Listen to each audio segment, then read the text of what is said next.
Вітаю, з вами Анархія Проста. Я працягваю адказваць на пытанне аб тым, якім будзе анархічны лад будучыні.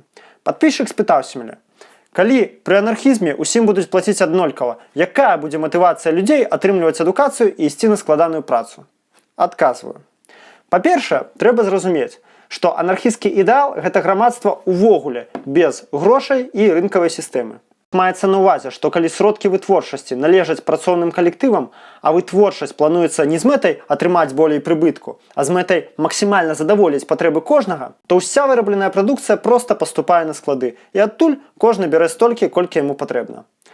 Аднак ідэал, ён на тое і ідэал, каб быць цяжка дасягальным. На справе ж, у самых буйных прыкладах анархісцкага грамадства, рэвалюцыйнай Гішпаніі і Махнойскай рэспубліцы, грашовая сістэма захоўвалася цалкам ці часткова. Галоўнае, што было дасягнута, быў радыкальна зменшаны разрыў у заробку між рабочымі розных спецыяльнасцяў і менеджментам.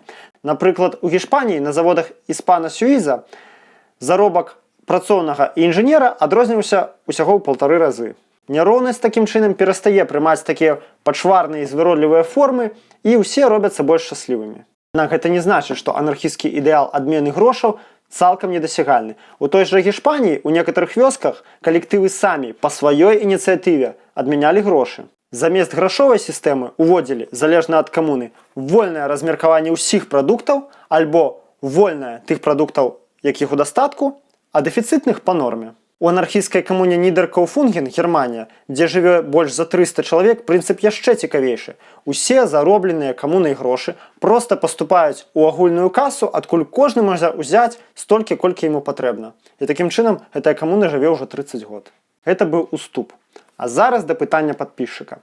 З пытання вынікае, што адзінае, што можа матываваць чалавека на цяжкую і складаную працу, гэта добры заробак. А не будзе добрага заробку, ніхто і не пойдзе вучыцца на лекараў, інжынераў, навукоўцаў. Што ж, давайце паглядзім, наколькі гэта так. Вакансіі на сайце Работа Тут-бай. Зваршчыку, на якога трэба вучыцца 2 гады, прапануюць 1200 рублёў. Грузчык-камплектоўшчык, праца, якая не патрабуе ўвогуле ніякай адукацыі, каля 800 рублёў. Кіроўца-кур'ер, на якога вучыцца, пряма скажам, таксама не трэба, ад 1500 рублёў. А як наконт складаных спецыяльнасцяў з высокімі патрабаваннямі да ведаў і высокай адказнасцю? Педагог-псіхолог, на якога трэба адвучыцца 4 гады ў ВНУ, 350 рублёў. Выкладчык ангельскай мовы, гэта як мінімум адна вышэйшая адукацыя, а можа і магістратура, 600 рублёў. Малодшы навуковы супрацоўнік у лабараторыі, 5 гадоў навучання, 600 рублёў. Калі вы думаеце, што я зрабіў тэндэнцыёзную падборку, прайдзіцеся па сваіх сябрах, настаўніках, лекарах, працаўніках музеяў, навуковых супрацоўнікаў і пераканайце, што іхнія заробкі жабрацкія. Менавіта таму в Беларусі не рэдкасць сустрэць чалавека з гістарычнай адукацыяй, які кладзе плітку, альбо маркетолага-грузчыка. Аднак жа што мы бачым? Людзі упарта працягваюць ісці ў лекары, у настаўнікі, у інжынеры, выдатна ведаючы, што ім там будуць плаціць мізер. А лішку кіроўцаў-кур'ераў нешта не назіраецца. Аб чым гэта кажа? Аб тым, што матэрыяльная зацікаўленасць – гэта не галоўная ці, як мінімум, не адзіная матывацыя чалавека пры выбары працы. Большасць людзей мае свае ўласныя цікаўнасці, перавагі і захапленні і схільныя выбіраць працу перш за ўсё па іх, а не па велічыні заробку. Калі гэтая схема ўжо працуе сёння ў капіталістычным грамадстве, чаму б ёй не працаваць пры анархізме?